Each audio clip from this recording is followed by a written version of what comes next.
Listen, this is important. Burkina Faso is important. Ibrahim Traoré is important for everyone, not just for Africans, not just for the Burkinabes. This isn't about idolizing the man. It's about understanding the importance of what he represents. And what he represents is a paradigmatic shift that the whole world needs. You understand me? The OCGFC have been on a path of power consolidation for decades, accumulating more and more power in fewer and fewer hands, and leaving almost nothing beyond their control. We are in a struggle against this consolidation. Do you understand? It's a struggle for decentralization. That's the essence of it. That's what multipolarity is. It's decentralization. We need to pursue, protect, and preserve variance. They don't want there to be any options. They don't want there to be any divergence, any independence. But see, they built their power structure initially on the assumption that American power would last forever. Now they're understanding that they have to recalibrate. They need to transition. It's like they built one of those Jenga towers on a kitchen table, and now they have to relocate it. They have to move that tower all the way across town without it falling apart. Because now you have to move to the global south. It's a completely different terrain than what they're used to. So they're going to try to eliminate as many variables as they can to try to manage this transition so they come out on the top. Because they don't want their tower to fall apart. But if their tower falls apart, that is liberatory for everyone on this planet. Burkina Faso, as I say, represents decentralization. It represents variance. It represents a threat to the power consolidation. They see Ibrahim Traoré as a glitch in their system, but their system is a virus on humanity. Burkina Faso represents not only the promise of African liberation, but liberation for all of us. Good people, welcome back to the channel, and it's my hope that you are doing good from wherever you're watching this video from. And in this video I want us to talk about a little bit about the dynamics of power pertaining to what is actually happening currently in Africa and across just amongst the black people globally, and especially looking at the political situation in Burkina Faso with Captain Ibrahim Traoré. Of course, not so unique, this case amongst black people, but probably a most current one and active, and one that we all can relate to.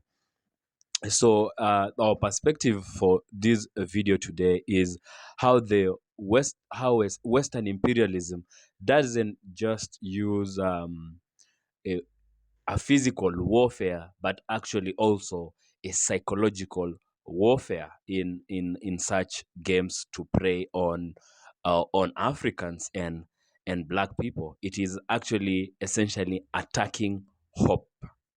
Now, leading us into this conversation, I want us to listen to this American activist, Shahid Bolson. And right at the end, we're going to have a good analysis of this. So let's go for this one. See you on the other side.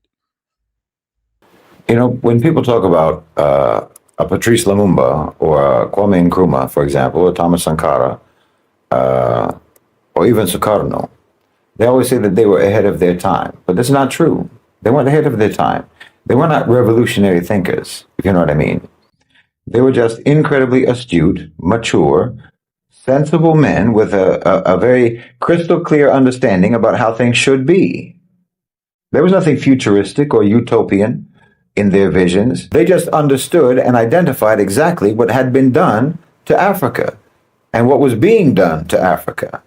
And they understood exactly what liberation and what sovereignty required. You know, if they had been leaders in the West, no one would have called them revolutionary or even visionary. They just would have been regarded as logical, sound, rational, reasonable men who had an intricate understanding of economics and politics and basic fairness. I'm not saying this to slight them, not at all. I'm saying this to emphasize the heinous criminality of the Western power structure and how it has dealt with Africa. Because if you were a leader in Africa in the 1950s, the 1960s, the 70s, or the 80s, and you had a sound mind, a rational mind, you had an understanding of politics and economics, and you had an understanding of what's required for sovereignty and fairness, well, that made you a revolutionary. calling for pursuing basic fairness and sovereignty and independence for an African leader, saying things and doing things and implementing policies that just made sense for your nation, constituted rebellion. No, they weren't ahead of their time. Time refused to advance. Time was being held back, especially in Africa. The West, Europe, the UK, and America refused to allow Africa to exist in the present day. Not just Africa, of course, all across the global south. But nowhere was this more the case than in Africa. You understand? I pointed out before, more than once, relationships between countries, between continents, evolve and develop and change over time. We've seen drastic changes in international relationships in just the last 20 years. In fact, we've seen drastic changes in just the last 4 or 5 years. Even the last 100 days, to be honest. But the West's relationship with Africa has remained essentially the same for 1,000 years. Subjugation and extraction, looting and pillage. So for Lumumba or Nkrumah, it was the 1960s, but for the West, it was still the 1860s, the 1760s, the 1660s. For the West, Africa was frozen in time, and they kept it frozen in time by force. They kept it frozen in time by violence, by assassination, by coups, by invasions, and by hostage governments and collaborators. They kept it frozen in time by predatory lending, by neoliberal policy coercion, by manufactured debt and abusive trade policies. When they can't send soldiers, they send consultants. So no, those great leaders weren't ahead of their time. The West stopped time in Africa. And understand this, when you arrest the forward movement of a people, when you stop them in time like that, you're not just stealing their wealth, you're stealing their future. You're robbing them of possibility. You're burying generations that have not even been born yet under the rubble of your exploitation. Because what could have been created, what could have been discovered, what could have been achieved, it never gets a chance to exist. The mind of Thomas Sankara, the determination of Patrice Lumumba, the vision of Nkrumah, these weren't anomalies. They're the normal, natural, healthy state of a decolonized mind, of a liberated mind coming from a liberated people. They're examples of what Africa would have been, should have been, and inshallah bi'idhnillah still will be. But the West systematically crushed the conditions necessary even for normalcy to flourish. You see, you don't just kill the leaders when you kill the leaders or when you overthrow the leaders. You steal the future that those leaders could build. Allah subhanahu wa ta'ala said in the Quran that when you kill one person unjustly, it's as if you killed all of mankind. Well, that isn't just metaphorically true. In the case of the leaders that the West has destroyed in Africa, they also destroyed millions of lives along with them. Millions of living and unborn lives have been destroyed in terms of their hopes, their opportunities, their rights, their freedom, their independence, their sovereignty. Well, you can trace the carnage going on right now in Congo today, all the way back to the assassination of Patrice Lumumba. They assassinate the idea. They assassinate the man who represents the idea so that future generations will look back and go, well, they tried and they failed, so we better not bother. It's psychological warfare across time. Because if you can make a people believe that liberation is impossible, if you can make them believe that wanting sovereignty is naive and that dignity is an unrealistic hope, then you don't even have to conquer them anymore. They'll remain conquered inside themselves. And please understand, when we talk about people like Sankara, Nkrumah, Lumumba, Sukarno, we're actually just talking about the natural state of a decolonized mind. We're not talking about something extraordinary. We're talking about what's supposed to be normal, not exceptional, normal. They didn't have utopian visions for their countries, like I said. They wanted their countries to be normal. But the West would not allow it. And back then, the West had the power to prevent it. The relative power, that's the key point. They had the relative power to prevent it. They had the relative power to steal Africa's future by prolonging its past by force. But as I've talked about many times, the West's relative power is receding. That old wolf still has fangs, but the global South is raising some young lions of their own today. They're reviving the spirit of Lumumba and Sankara and Nkrumah. Your grip on Africa is being pried open. And yes, of course, I'm talking about Ibrahim Traoré in Burkina Faso. And all the leaders in the Sahel Alliance countries, obviously, but especially Ibrahim Traoré. You know, it's often only in retrospect that we recognize the magnitude of a figure who shifts the course of history. It shifts the course of events in the world. But if anyone's paying attention, you can all see that Ibrahim Traoré is clearly one of the most consequential leaders, not just in Africa, not just in the Muslim world, but in the entire global South and in fact, in the world. You know, I said on X the other day that Ibrahim Traoré is the most important Muslim leader in the world today. More than Erdogan, more than MBS, more than anyone else, because of what he represents. You know, of course, I had a lot of fake Pan-Africanists in my comment section getting mad about the fact that I was referring to Ibrahim Traoré as a Muslim leader, because they only want to identify him exclusively as a black leader or as exclusively as an African leader. They don't want to acknowledge the fact that he is a Muslim, because in their CIA-produced Pan-Africanism, they're ready to exclude 500 million Africans from Africa. They're so propagandized in their mind by the CIA and by the intelligence that they think being African and being Muslim is a contradiction. They've fallen for the old divide and rule tactics of the colonizers. Their indoctrinated brains will short circuit over the inconvenient fact that the most admired and the most heroic leaders in Africa today are Muslims. In Burkina Faso, in Niger, in Senegal, even Naledi Pandor in South Africa is a Muslim, taking the Israel to the ICJ. Just because Ibrahim Traoré doesn't wear his religion on his sleeve, and just because he doesn't taqwa signal, you know, all the time like some so-called Islamists, you think we don't get to claim him as part of our ummah? We don't get to say that he's a Muslim leader, but he is a Muslim leader. He's an African leader who's a Muslim. And I'm sorry to tell you, but again, the fact of the matter is that the best leaders you have in Africa today are the ones who are Muslims. You can get mad about it all you want. You can say, why does Shaheed have to bring up religion? Why do you have to bring religion into it? But that's just a way of gaslighting about the fact that you don't want religion to be brought into it. You want to keep religion out of it. No, Ibrahim Traoré is fighting those Western-backed, Western-trained, Western-funded jihadi groups because he's a Muslim. Nobody has suffered more from those mercenaries than the Muslims have. Suffered more from their violence and suffered more from the warped image of Islam that spread by their violence. Now, when Ibrahim Traoré stands up to those French and Ukrainian-backed psychopaths, he's standing up for real Islamic values, whether you like it or not. From the perspective of Middle Nation, from my perspective, from the prism through which we analyze the struggle for justice and sovereignty and dignity, Ibrahim Traoré's emergence is nothing short of historic.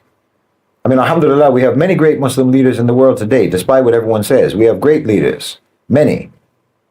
But in my opinion, Ibrahim Traoré is the most important. Burkina Faso, the land they call it, the land of upright people, has again produced an upright man, not only for their country, not only for the Ummah, but for all of humanity. First, they gave us Thomas Sankara, who was a Catholic, but his life was extinguished before he could ever reach the full, before he could realize his vision. But today, in Ibrahim Traoré, we see that vision revived and refined and aligned with the consciousness of Islam. We don't have any hesitation acknowledging Thomas Sankara. We're proud of anyone, regardless of their faith, who stands for justice. You know, there were many leaders, heroic leaders in the global South, particularly in Latin America, who were inspired by the so-called liberation theology within the Catholic Church. Even if their own church hated them for it, we salute them. You know, even those with no faith, who genuinely struggle for the rights of their people, we salute them. It's a part of our faith, it's a part of our religion to appreciate those who genuinely stand for justice, even if we know that their vision is never going to be complete without Islam.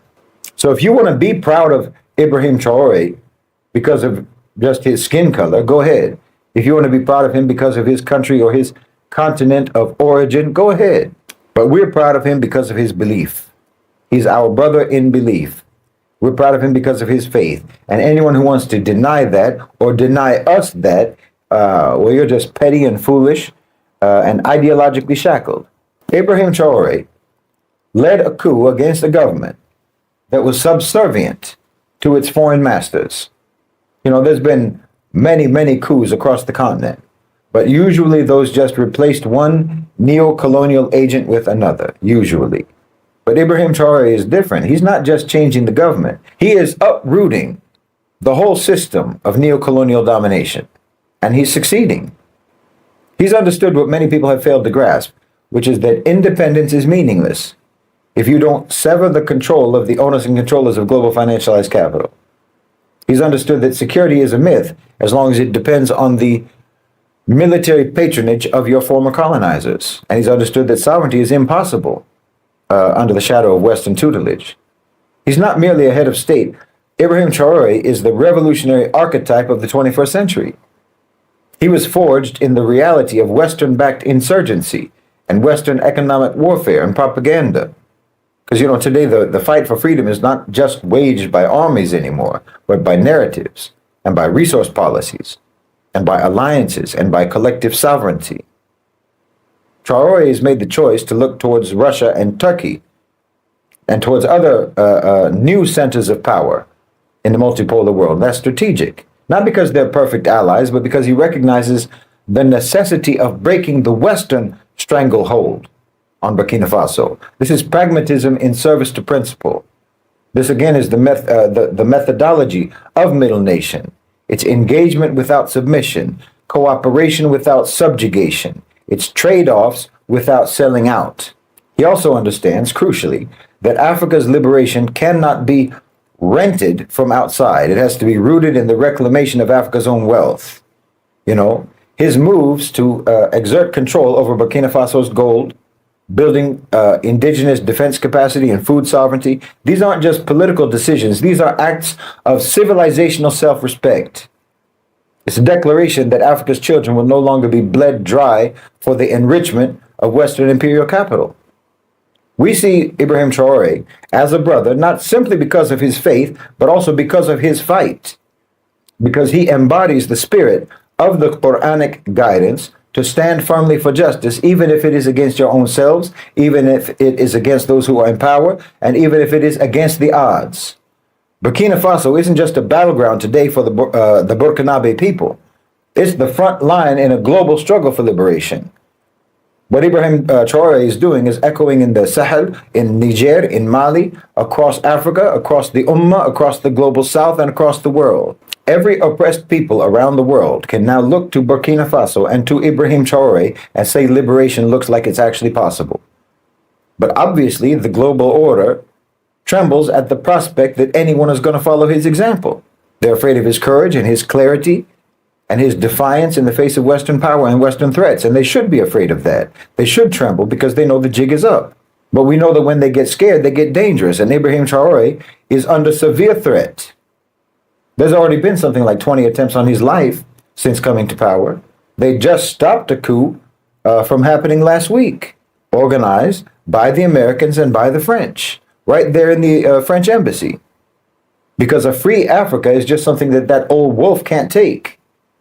They've been keeping Africa in the past for so long that they know that if they let Africa get away from them, then they're going to be the ones who are consigned to history. The chains that have been holding Africa down all this time are also the only things holding the West up. So now America has said that they want to arrest him.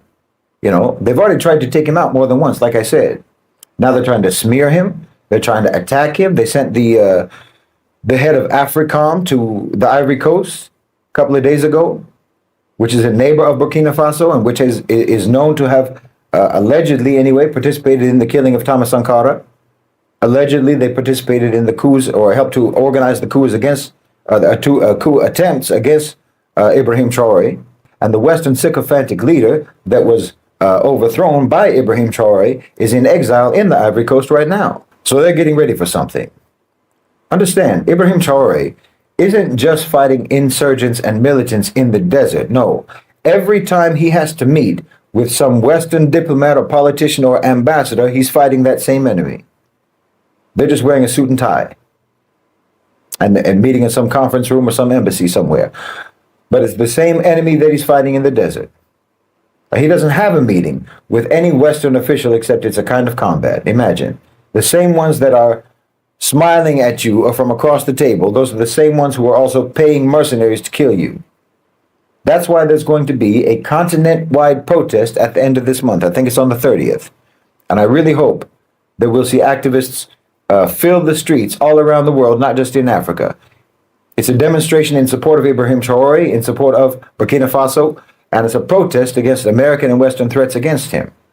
And I really hope, wallahi, that we see massive numbers globally participating in this. Wallahi, I hope that even we'll see people of the Ivory Coast turn out for it. Listen, this is important. Burkina Faso is important. Ibrahim Traoré is important for everyone, not just for Africans, not just for the Burkinabes. This isn't about idolizing the man. It's about understanding the importance of what he represents. And what he represents is a paradigmatic shift that the whole world needs. You understand me? The OCGFC have been on a path of power consolidation for decades, accumulating more and more power in fewer and fewer hands, and leaving almost nothing beyond their control. We are in a struggle against this consolidation. Do you understand?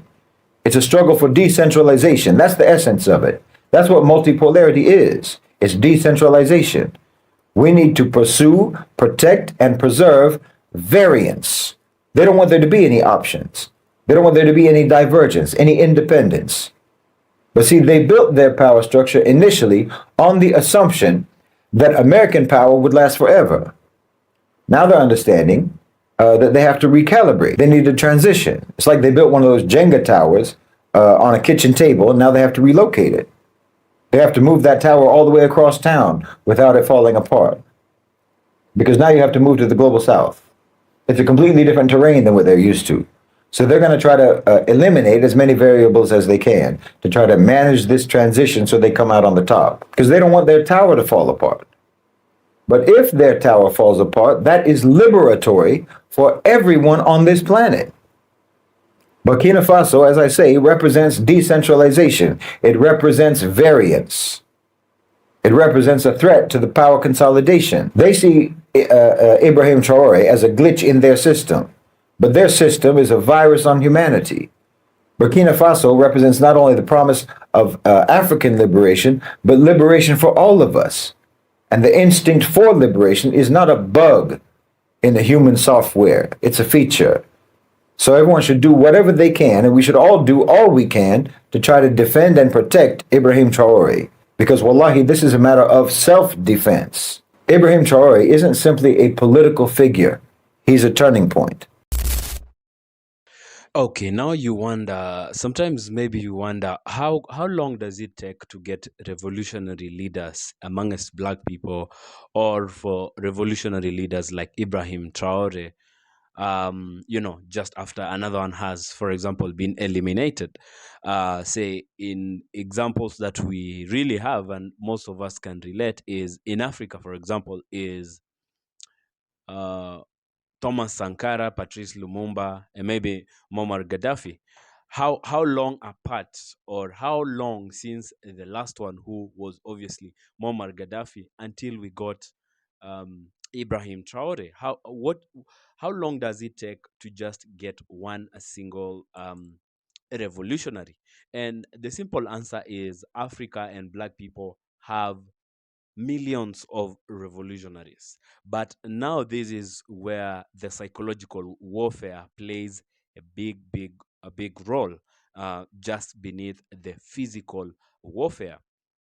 What happens with the psychological warfare is there is assassination of ideas, or call it attacking of hope, which means attacking the future. And what happens if you attack the future? This makes it look like, for us as black people in and outside of the continent of Africa, in America, in the Caribbean, in Europe, in South America, it makes it look like attaining our full sovereignty and independence is an impossible mission. That is exactly what we're learning from this particular video. So we're going to have a breakdown of how the psychological warfare strategy by the West has been used, especially by eliminating black revolutionaries And when I talk about black revolutionaries, of course, if you have been in the channel long enough, we're talking about all black people across the world and manipulating the narrative around them. So we're going to start right away by assassinating, or the assassination of black leaders to kill hope. So from Patrice Lumumba of the Congo to Thomas Sankara in Burkina Faso to Malcolm X in the United States of America and many others, or Fred Hampton in Chicago, the pattern is very consistent. These figures inspired um, mass awakening, or the awakening of masses, and grassroots empowerment. They were either unalived by Western powers directly, or local agents trained by and paid by them, or ideologically manipulated by the Western powers. And then the psychological message here is, if you rise, you're unalived. If you become like Malcolm X, if you become like Thomas Sankara, if you become like Captain Ibrahim Traoré, assuming, God forbid, they successfully, uh, do what they want to do with him, then the message will be: if you rise and try to be like him, then you will also get eliminated. So for future generation, this created a mental cage. Leadership becomes dangerous, and silence actually becomes survival. Then number two is, we talk about turning revolutionaries into myths or villains. Something you would notice here is, even when revolutionaries are remembered, the West often does this. It sanitizes them. For example, MLK, Martin Luther King, as perceived only as a peaceful dreamer, not an anti-war, anti-capitalist he was becoming. So that is what sanitization means. And then if they outgrow that sanitization, then they begin to demonize. So there is demonizing. So they label them, you know, Malcolm X, the Black Panthers, Thomas Sankara, as they label them as extremist and communist. And then if they go beyond that, then they now erase them totally. From even from When we talk about erasing them, is, eliminate them physically and erase what they really, really stood for, or what their ideologies were, in textbooks, in media, in films, in popular culture, so on and so forth. Now, I could ask you a simple question, like, how many African Americans, and therefore all other black people, even know the story of Matt Turner from the United States of America? We hardly even get people talking about him. People don't know him. People don't speak about him. It's not written officially. I mean, this black awakening of black consciousness is what is bringing people to understand who such revolutionaries were. So this erasure or distortion disconnects young black people, young black revolutionaries from their legacy. And now we grow up we grow up thinking that, with a mental slavery, instead of growing up knowing that we are actually descendants of freedom fighters. And that makes a very big difference. A person who is born thinking of themselves as a descendant of freedom fighters, and another one thinking of themselves as a descendant of a slave. Now, we go to the third point is imposing cultural inferiority and Eurocentric success models. So this is obviously through media, through education, through religion, through psychological warfare embeds the ideas that Western systems, that is capitalism, that is liberal democracy, as they call it, or Western education, are superior. And therefore, African or black traditions, ideologies, or models of governance like Ubuntu, socialism, Pan-Africanism are just, backward systems. And then They want to make you believe that success is leaving Africa, becoming rich, and mimicking whiteness. So this turns revolutionary thinking and replaces it with assimilation and consumerism. People are taught to admire the systems that actually oppress them. And then my fourth point is using black elites, using black elites as gatekeepers. Another brutal psychological tactic here at play. So, educated, westernized Africans and African Americans who are rewarded for supporting the status quo. Needless to mention, there are very many our own brothers and our own sisters who have been used to attack revolutionaries, to attack and, mm, I mean, manipulate, divert revolutionary, revolutionary leaders. These these elites are put in politics, in media, in academia, in NGOs, or funded by the very institutions that destabilized black liberation movements. They become tools to suppress dissent and discourage radical change, often unconsciously, because maybe we're thinking they're part of us, they're our brothers.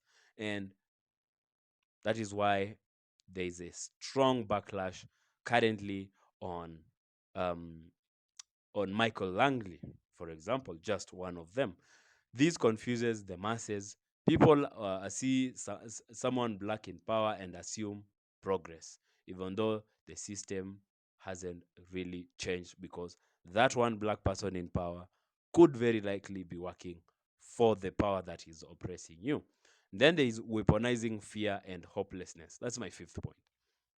So, generations after Lumumba, after Sankara, and many other young Africans and black people worldwide feel real change is impossible.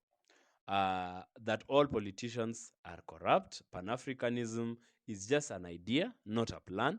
That organizing ourselves is risky and worthless and useless.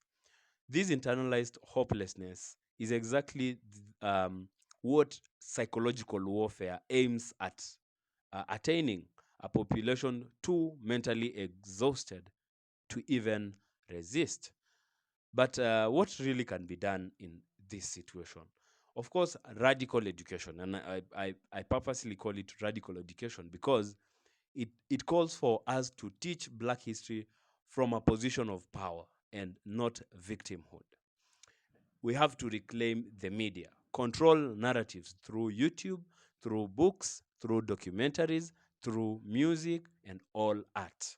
We need to also celebrate revolutionaries and revolutionaries honestly, not as saints or martyrs, but as strategic, complex leaders. Then we have to create new models of leadership that favor us as Black people, not just political figures, but tech builders, healers, organizers, and philosophers who understand what it is being a Black person, what it is that we believe in as Black people. And then Pan-African unity is definitely a compulsory. Psychological warfare isolates. Unity will restore that power. This is exactly what I wanted us to really learn and discuss about in this video. Go ahead and share your thoughts and your opinions in the comments. And if you like this video, give it a thumbs up and make sure you share it with your friends and your family. And also, I'd kindly ask you to support this channel easy and free by hitting that subscribe button. You can also send us a super thanks or join the membership to see what we can offer. So until next time, I will be happy to see you in the next video. Peace out.